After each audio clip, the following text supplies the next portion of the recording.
ہے چوتھا باب اس کی پہلی آیت خداوند کے کلام میں یہاں یوں لکھا ہے، سنیے۔ آستر 4 باب ہے، اس کی پہلی آیت۔ جب مٹکی کو وہ سب جو کیا گیا تھا معلوم ہوا تو مٹکی نے اپنے کپڑے پھاڑے اور ٹاٹ پہنے اور سر پر راکھ ڈال کر شہر کے بیچ میں چلا گیا اور بلند اور پردرد آواز سے چلانے لگا، اور وہ بادشاہ کے پھاٹک کے سامنے بھی آیا، کیونکہ ٹاٹ پہنے کوئی بادشاہ کے پھاٹک کے اندر جانے نہ پاتا تھا۔ اور ہر صوبے میں جہاں کہیں بادشاہ کا حکم اور فرمان پہنچا، یہودیوں کے درمیان بڑا ماتم اور روزہ اور گریہ زاری شروع ہوئی، اور بتھیرے ٹاٹ پہنے راکھ میں بیٹھ گئے، پڑ گئے، اور آستر کی سہیلیاں اور ان کے خواجہ سراؤں نے آ کر اسے خبر دی۔ تب ملکہ بہت غمگین ہوئی، اور اس نے کپڑے بھیج کر مرتکی کو پہنائے اور ٹاٹ اس پر سے اتار لیا، پر اس نے ان کو نہ لیا۔ تب آستر نے بادشاہ کے خواجہ سراؤں سے ہیت کو، جسے اس نے آستر کے پاس حاضر رہنے کو مقرر کیا تھا، بلوایا اور اسے تاکید کی کہ مرتکی کے پاس جا کر دریافت کرے کہ یہ کیا بات ہے اور کس سبب سے ہے۔ خداوند کے پاک کلام کے پڑھے سنے جانے پر خداوند کی برکت ہو۔ سب بولے آمین۔ تو آج ہم روزے کے تعلق سے کچھ سیکھیں گے، کچھ باتیں روزے کے تعلق سے آج سیکھیں گے کہ جو نیک مقصد کے لیے ہم نے روزہ رکھنا ہے۔ کس کے لیے؟ ہمارا جو مقصد ہے، ہمارا جو گڈ پرپس ہو، یعنی مقصد جو ہمارا جو ہو روزے کا وہ نیک ہو۔ اگر بدی کے اندر ہوگا، گناہ کے اندر ہوگا، تو ایسے روزے خدا کو پسند نہیں کرتا، نہ ایسی عبادت پسند کرتا، کیونکہ خدا کی ذات بولیے پاک ہے۔ خدا کیا ہے؟ پاک ہے۔ خدا چاہتا ہے پاکیزگی کی حالت میں کوئی آئے، روزہ رکھے، دعا کرے، خدا سنتا ہے۔ تو خدا چاہتا ہے کہ ہمارا جو مقصد ہو، پہلی بات ہمارا روزہ جو ہے وہ مقصد کا روزہ ہو، اور اس کے بعد ہمارا جو روزہ ہو وہ کیا ہو؟ گڈ پرپس کے لیے، اچھے مقصد کے لیے ہو۔ تو جب اچھا مقصد ہوگا تو پھر خدا ہماری دعا کو، ہمارے روزے کو کیا کرتا ہے؟ قبول کرتا ہے۔ یہاں پر ہم دیکھتے ہیں کہ آستر نے روزہ رکھا، یہاں پر قوم نے روزہ رکھا، اور گڈ پرپس کے لیے، اچھے مقصد کے لیے رکھا۔ مقصد یہ تھا کہ آستر نے اناؤنسمنٹ کیا مرتکی کو، حامان نے کیونکہ آرڈر جاری کر دیے تھے تاکہ ساری قوم اسرائیل کو کیا کیا جائے؟ ایک ہی دن کے اندر مار دیا جائے۔ اور خداوند کے کلام لکھا ہے جب آستر تک یہ بات پہنچتی ہے تو وہ کیا کہتی ہے؟ وہ مرتکی کو کہتی ہے کہ جا کر قوم کو بتاؤ میں بھی روزہ رکھوں گی اور تم بھی روزہ رکھنا، کیونکہ بادشاہ کے پاس میں نے جانا ہے۔ تو بغیر بلائے بادشاہ کے پاس کوئی جا نہیں سکتا تھا، جب بادشاہ بلاتا تھا تب ہی آتا ہے۔ تو ملکہ نے کہا میرے لیے روزہ رکھا جائے تاکہ میں بتا دوں کہ میری قوم جو ہے وہ بے قصور ہے، اسے مارا نہ جائے۔ تو اس کے پاس جو گڈ مقصد تھا، اچھا مقصد تھا کہ قوم کو بچایا جائے۔ تو خداوند کے کلام لکھا ہے انہوں نے دن مقرر کیا، آستر نے بھی روزہ رکھا اور پھر قوم نے بھی روزہ رکھ کر کیا کیا؟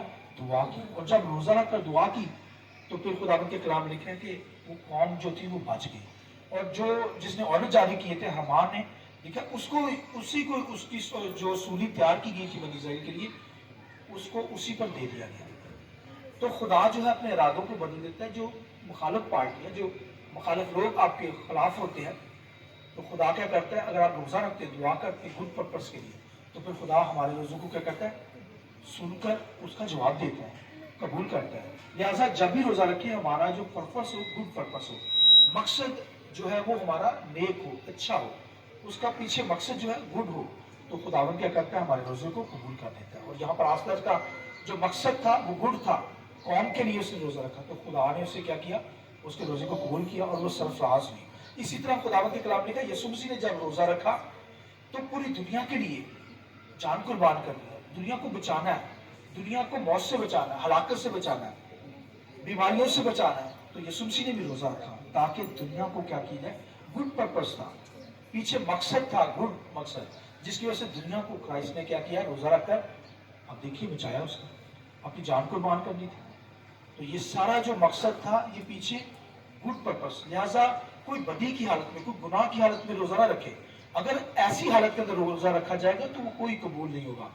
خدا کیونکہ پاک ہے، خدا کی ذات ہولی ہے، پاک ہے، لہٰذا ہمیں پاکیزگی میں رہ کر रोजा रखना है। खुदावंद के कलाम के अंदर आप बेशुमार ऐसे सूरमे देखते हैं जिन्होंने क्या किया, रोजा रखा, और उनका जो पीछे मकसद था वो गुड मकसद था, अच्छा मकसद था। फिर हम देखते हैं अजरा को देखते हैं, बादशाह से इजाजत लेकर वो यरूशलेम को तमीर करने के लिए जाना चाहता था, और बादशाह के सामने उसने बात रखी, तो बादशाह ने कहा जाए आप, चले जाए आप अपने यरूशलेम को तमीर करो। तो लिखा हालांकि रास्ते में बहुत सारे दुश्मन थे, तो बादशाह ने कहा कि मेरे सिपाहियों को भी साथ ले जाओ। उसने कहा हमारा भरोसा जिंदा खुदा पर है, आमीन। उसका भरोसा देखिए खुदा पर था। और जब वो नहर के पास पहुंचे तो फिर उन्होंने रोजा रखा, अजरा ने, और रोजा रखकर वो आगे गए, और उनका मकसद जो था अच्छा था, गुड पर्पस था। तो अच्छा मकसद रखकर रोजा रखेंगे तो खुदा क्या करता है, हमारी दुआ को सुनता, रोजे को कबूल करता है। और अजरा को देखिए कि उसका और उसकी टीम का जो मकसद था ताकि यरूशलेम को तमीर किया जाए, तो गुड पर्पस था। तो अगर रोजा ऐसा रखा जाए जिसके पीछे मकसद हो, और बेमकसदा रोजा खुदा कबूल नहीं करता, और मकसद भी गुड मकसद हो। मैंने बताया कोई बदी के अंदर, गुनाह के अंदर कोई रोजा ना रखे कि तो ऐसा रखेगा तो फिर वो उसका कोई रिवॉर्ड अजर नहीं है, क्योंकि खुदा की जात पाक है।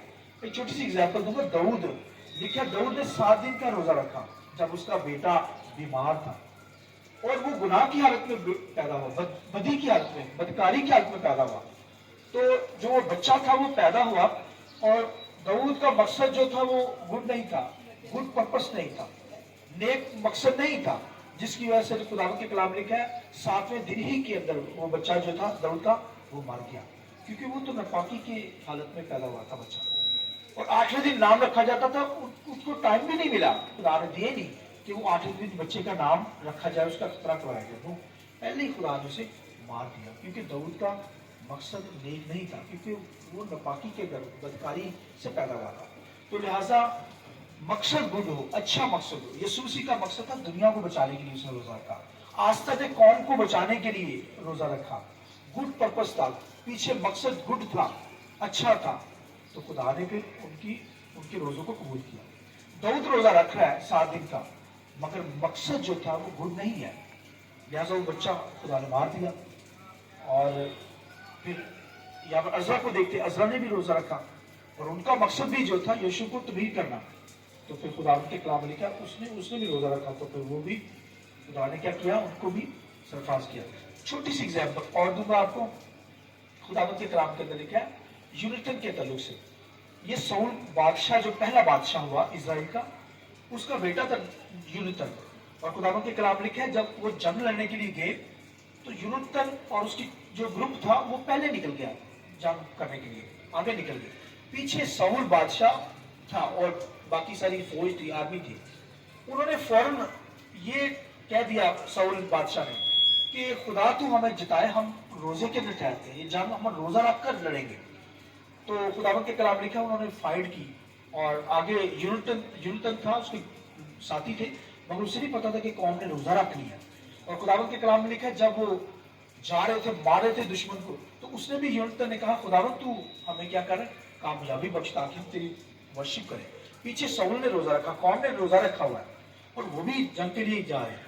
तो खुदावंद के कलाम लिखा जब वो नाडार हो गया, यानी बिल्कुल थक गया जंग लड़ते लड़ते, तो शाम का पहर था, तो उसने क्या किया, उसे बहुत भूख प्यास लगी थी, तो एक जगह से शहद टपक रहा था, तो उसने अपने आशा के साथ उस शहद को लिया, और उसके अंदर उसकी आंखें खुली, उसके अंदर जान आई, यानी उसने एनर्जी हासिल की।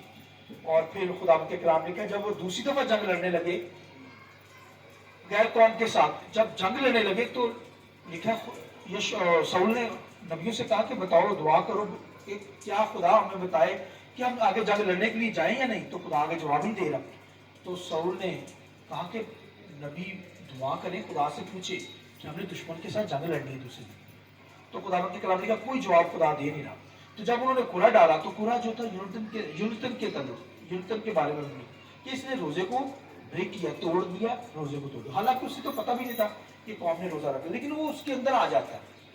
तो फिर उससे पता चला कि रोजा मैंने तोड़ा है, यानी रोजा उसने रखा तो नहीं था, हालांकि कौम ने रखा हुआ है, लेकिन कौम के अंदर वो भी आ रहा है। साउल बादशाह ने कहा था रोजा रख के हम जंग लड़ रहे हैं, तो हालांकि उसे पता नहीं था, फिर भी कोई जो है वो जानबूझ कर रोजा तोड़े या तोड़ने की कोशिश करता है, तो फिर खुदा क्या करता है, उनको सजा देता है।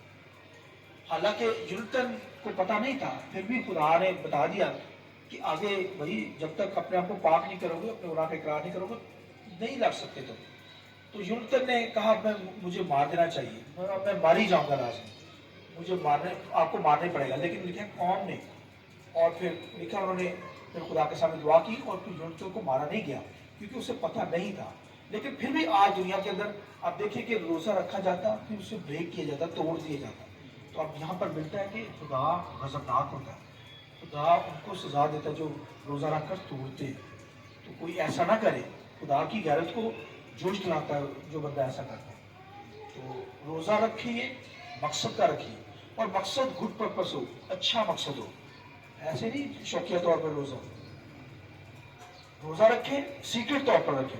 खुदा के कलाम लिखा, अपने सर में तेल डाल, मुंह धो, ताकि इंसान नहीं बल्कि खुदा जो आसमान पर देखता है वो तुम्हें उसका जज रिवॉर्ड दे। रोजा रखिए जरूर, इसलिए कि जब तुम रोजा रखो, रोजा रखिए, एक रखिए, दो रखिए, ज्यादा से ज्यादा रखिए रोजा। खुदा कहता है लेकिन जब तू रोजा रखे तो रियाकारों की तरह अपनी सूरत उदास नहीं बनाना। सर में तेल डाला, मुंह हाथ धोना, सर में तेल डाल, यानी इंसान को पता ना चले बल्कि खुदा को पता चले। खुदा कहता है फिर मैं तेरे सीक्रेट रोजे को कबूल करूंगा और तेरी मुरादों को पूरा, जो तू रोजे के अंदर मांगेगा, जो तेरा मकसद होगा, मैं वो क्या करूंगा, पूरा करूंगा। आप देखिए, नेक नियति के साथ रोजा रखिए, खुदा कबूल करेगा। रोजा रखिए, मकसद का रखिए, बेमकसद रोजा, शौकिया रोजा नहीं हमारा। इसलिए जब रोजा रखे, जब भी खुदा के कलाम लिखा है यीशु मसीह का रोजा तुम रखो, तो क्या करो, जब भी रखो मकसद क्या रखो, और पीछे नेक मकसद हो, ताकि तुम्हारा आसमानी बाप जो आसमानों पर देखते हैं तुम्हें रिवॉर्ड अजर उसका दे। आमीन। आइए अपने सर को झुकाएंगे, दुआ करेंगे और खुदा की शुक्र